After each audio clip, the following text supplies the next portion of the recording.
Welcome to the Deep Dive, where we cut through the noise to bring you the most potent insights. Today we're plunging into the really emotionally charged world of the given anime film franchise. Our mission for this deep dive is to unpack how this series, across its different films, masterfully shifts its emotional focus and how it develops these truly complex relationships, confronts the many, many facets of grief, and just elevates music to this incredible emotional language.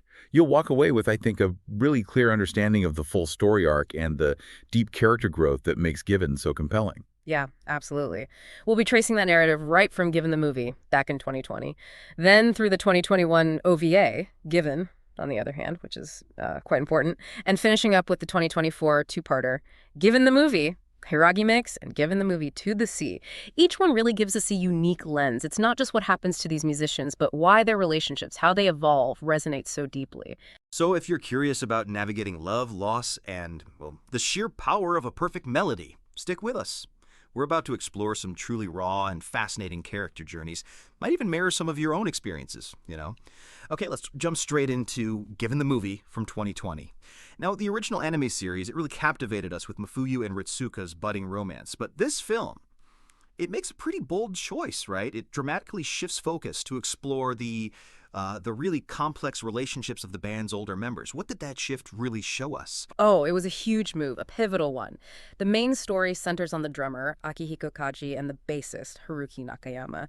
And of course, Akihiko's ex-boyfriend, the violinist Ugetsu Murata. Super talented guy. Mafuyu and Ritsuka, they're still there, their relationship is progressing, but they definitely take a back seat here. And what's really insightful, I think, is how the film just dives headfirst into the raw, often messy, emotional stuff that was only hinted at before. Yeah. It picks up right after Given's first Slack show, the successful one. Mafuyu and Ritsuka are just starting to find their footing as a couple, and boom, we're thrown into this intense triangle with the older guys. Intense is the word. Akihiko and Ugetsu. They're trapped in this really volatile dynamic. On again, off again. Yeah. It's described as codependent, maybe even emotionally abusive sometimes, but it's clearly rooted in both passion and, well, a lot of pain. Makes it hard to let go. And then there's Haruki, just silently loving Akihiko for years, watching this whole destructive cycle play out. His kindness almost becomes its own trap, stopping him from, asserting himself. Yeah. That's exactly the core conflict. And Akihiko, he's overwhelmed, struggling with some deep self-loathing. He's really at a crossroads.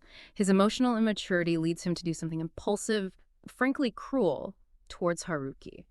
And that becomes the catalyst. This big confrontation forces Akihiko to finally cut ties with Ugetsu properly and begin that painful process of sorting out his own feelings. It's not just ending one thing. It's about rebuilding trust, earning respect back. The film builds to Akihiko's heartfelt confession to Haruki, and then the debut of their new song, Yoru ga Akeru, Dawn is Breaking. That title isn't just a title, right? It really symbolizes a new beginning, a brighter future for them. So this film isn't just telling a story, it's really giving us a raw look at healing. We see Akihiko grappling with moving past toxic relationships, not just breaking up, but dismantling that unhealthy attachment. And Haruki's journey, from quiet suffering to finding the guts to stand up for himself, facing that unrequited love, demanding to be valued. And the music, it's not just background. Yoru ga Akeru becomes this incredibly powerful emotional expression, a symbol of that growth. Absolutely. Akihiko's art especially shows the huge cost and complexity of emotional maturity. He goes from being self-absorbed, maybe even manipulative, to someone trying to be genuinely capable of care. It's messy, but believable. Haruki, yeah, he represents that quiet strength, patience, but finally valuing his own feelings. And Ugetsu Murata, the prodigy violinist, his tragic belief that, a stable relationship would kill his art. That leads to his manipulations. He ultimately chooses art over love, finds this sort of solitary freedom, moves to New York. But the beauty is, Mafuyu and Ritsuka's side plot feeds into it too. Mafuyu's musical development, inspired partly by Ugetsu, leads to the lyrics for Yoru ga Akeru. It shows how music becomes this nonverbal dialogue, reflecting what both couples are going through. And fans really seem to connect with that deeper look at Akihiko and Haruki, right? The film got praised for its emotional power, that cathartic ending. Though, yeah, some critics did mention pacing issues. It's a lot to pack into less than an hour. Okay, so while the 2020 movie gave us that intense resolution for Akihiko and Haruki, maybe a bit rushed for some, it cleverly set up the OVA. Given, on the other hand, this stepped in to give us that crucial parallel look at Mafuyu and Ritsuka, giving them the quiet moments. This 2021 OVA, It offers a really vital perspective, doesn't it? It really does. It's only 22 minutes, but it's essential. It fits chronologically after the main series, but before the second movie. And crucially, like you said, it runs parallel to the 2020 film. So while all that drama with Akihiko, Haruki, and Nugetsu is happening, we get to see Mafuyu and Ritsuka quietly developing their own complex relationship in the background. It fills in that other side, showing us the subtle doubts, the quiet reassurances that the main movie just didn't have space for. It's all about those delicate layers of a new relationship starting out. Right, so it really focuses on Mafuyu and Ritsuka navigating those early, sometimes awkward stages of being boyfriends. Ritsuka gets stuck in summer classes, right? So Mafuyu ends up spending time learning music from Akihiko. That sounds like the perfect setup for Ritsuka's signature awkwardness and anxiety. Oh, well, totally. And it leads exactly there. Ritsuka gets increasingly annoyed, anxious, starts questioning their relationship a bit. It's that classic young couple thing. They have to confront their feelings, learn to communicate better. It's critical. And yeah, there are lots of lighthearted, funny moments. Often it's Ritsuka's, gay panicking, as fans call it, his awkwardness. The themes here really dig into relationship maturity, those anxieties from miscommunication, learning about trust and insecurity. And it also touches, subtly but powerfully, on Mafuyu's lingering love for Yuki, his late boyfriend. And Ritsuka starting to accept that part of Mafuyu's life. Understanding he can't replace Yuki, but he can be something new. That's such an important distinction for them moving forward, yeah. Yeah. So Mafuyu's exploring music with Akihiko, and Ritsuka kind of misreads it as disinterest, stirs up his insecurities.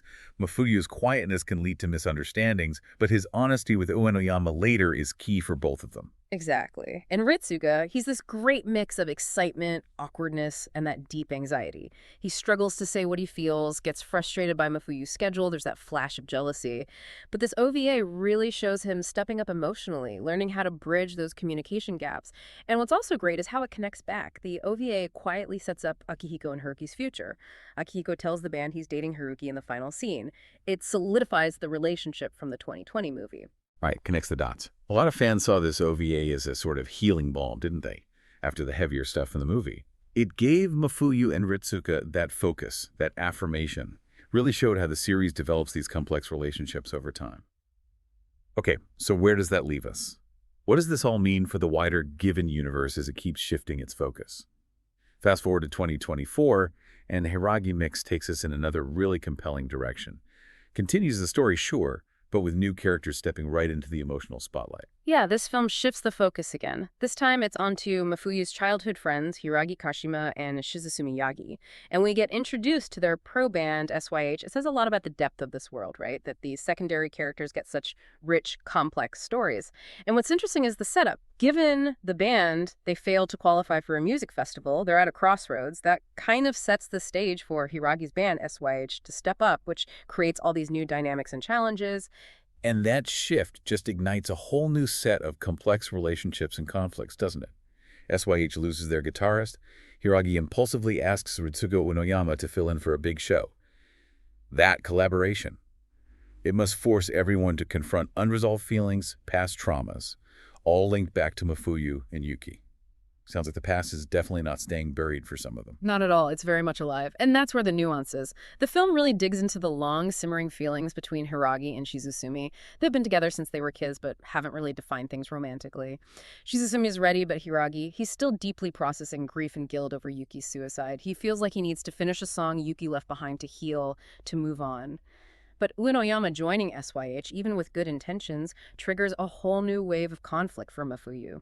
Stirs up painful memories, makes him withdraw, casts a shadow over his future with Given. It really underlines how healing isn't linear, Past trauma can resurface when you least expect it. Yeah, that sounds intense. So the emotional core here is really about healing from grief and guilt. Hiiragi's struggle is blocking him from embracing his present with Shizusumi. He's almost seeking atonement through music. And it also explores the evolution of love, right? How that deep childhood bond can turn romantic and the courage needed to face that change. And again, music is this powerful force, a conduit for expression, connecting their journeys, even while stirring up old pain. Exactly. And a key part for Hiiragi is grappling with self-worth, needing self-forgiveness to really move forward with Shizusumi, separate from Yuki's legacy. Character-wise, Hiiragi's conflict is that unresolved grief and guilt over Yuki, blocking his path with Shizusumi Yagi, the drummer. He's that stoic, reserved, but incredibly patient and loyal presence, ready to commit. His blunt observations often push others to face things they'd rather avoid. He sees things clearly. In Mafuyu, Hmm. he's deeply affected again, but it's more internal this time. Urayama, working with SYH, reopens old wounds. He starts fearing that music, the thing that brought them together, could drive them apart again, like with Yuki. Fearing Urayama will choose music over him. That really hits home how healing isn't linear. That internal struggle is so important. And Ritsuka Uenoyama finds himself caught right in the middle. His intentions are good health Hiiragi, maybe find closure for Mafuyu, but it gets misunderstood. Leads to a major communication breakdown with Mafuyu. And the film deliberately ends on this huge cliffhanger. Leaves the main conflicts hanging. Mafuyu texts Uenoyama, "I want to see you." Uenoyama rushes over, but Mafuyu's just emotionally shut down, can't talk, pushes him away, leaves their relationship in crisis, sets up the finale perfectly. Wow, okay. And that cliffhanger leads us right into the grand finale, given the movie. To the Sea, also 2024. Yeah. This film promises to tie up those emotional loose ends, bring Mafuyu's journey to a definitive conclusion, finally address that multifaceted grief. This is definitely the capstone. Picks up right from that painful moment in Hiiragi Mix. It's all about Mafuyu confronting his final anxieties about music, about past trauma, leading to a massive turning point for him and his complex relationship with Ritsuka.